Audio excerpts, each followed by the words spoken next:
Hello guys, ഇന്നും രാവിലെ ഇവിടെ അവലാണ്. ഇപ്പോൾ വരെ ഇവിടെ അവലൊരു ദേശീയ ഭക്ഷണമായി മാറുന്നുണ്ടോ എന്നൊരു സംശയമില്ലായില്ല.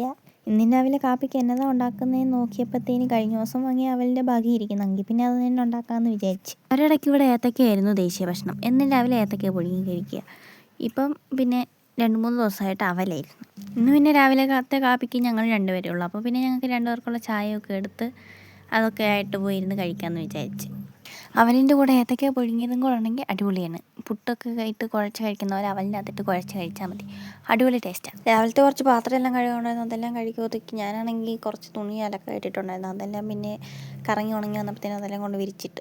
അങ്ങനെ പിന്നെ വൈകുന്നേരമൊക്കെ ആയപ്പോഴത്തേന് ഒരു കുളിയൊക്കെ കഴിഞ്ഞ് അപ്പോഴത്തേനും അമ്മയും ചാച്ചയെല്ലാം വന്ന്. ഇന്ന് വൈകുന്നേരത്തെ 4 മണി സ്പെഷ്യലാണെങ്കിൽ ഏത്തക്ക പൊളിയായിരുന്നു. ഏത്തക്ക കുറച്ച് കഴിഞ്ഞ ദിവസം വാങ്ങിയിരിപ്പുണ്ടായിരുന്നു, അതുകൊണ്ട് പിന്നെ ബോളിലുണ്ടാക്കാമെന്ന് പറഞ്ഞിട്ട് അതെല്ലാം കട്ട് ചെയ്ത് ശരിയാക്കി എണ്ണയ്ക്കകത്തിട്ട് പൊരിച്ചു. സാധാരണ ചച്ചയും അമ്മച്ചിയും വല്ലതുമാണ് ഇത് ഉണ്ടാക്കാറ്. ഇത്തവണ പിന്നെ ഞാൻ ഉണ്ടാക്കാമെന്ന് വിചാരിച്ച് ഞാൻ ഉണ്ടാക്കി. കഴിഞ്ഞ 2 തവണ ഞാൻ ഉണ്ടാക്കിയിരുന്നു, അപ്പോൾ വലിയ കുഴപ്പമില്ലാതെ വന്ന്.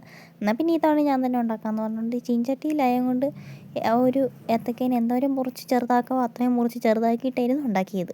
അതിന്ന് ഒരെണ്ണെടുത്ത് കഴിച്ചാൽ അതിന് നല്ല ചൂടുമായിരുന്നു. ഇവിടെ ഒരു 6 മണിയാകുമ്പോൾ തൊട്ട് നല്ല തണുപ്പ്. ഇവിടെ ആണെങ്കിൽ വിറകടുപ്പില്ലാത്തത് കൊണ്ട് ഞങ്ങൾ ചട്ടിക്കകത്ത് ചിരട്ടയിലിട്ട് തീ കത്തിച്ച് ചൂട് പിടിക്കും. അപ്പോൾ ഇന്നത്തെ വീഡിയോ ഇത്രയുള്ളൂ. അപ്പോൾ ബൈ.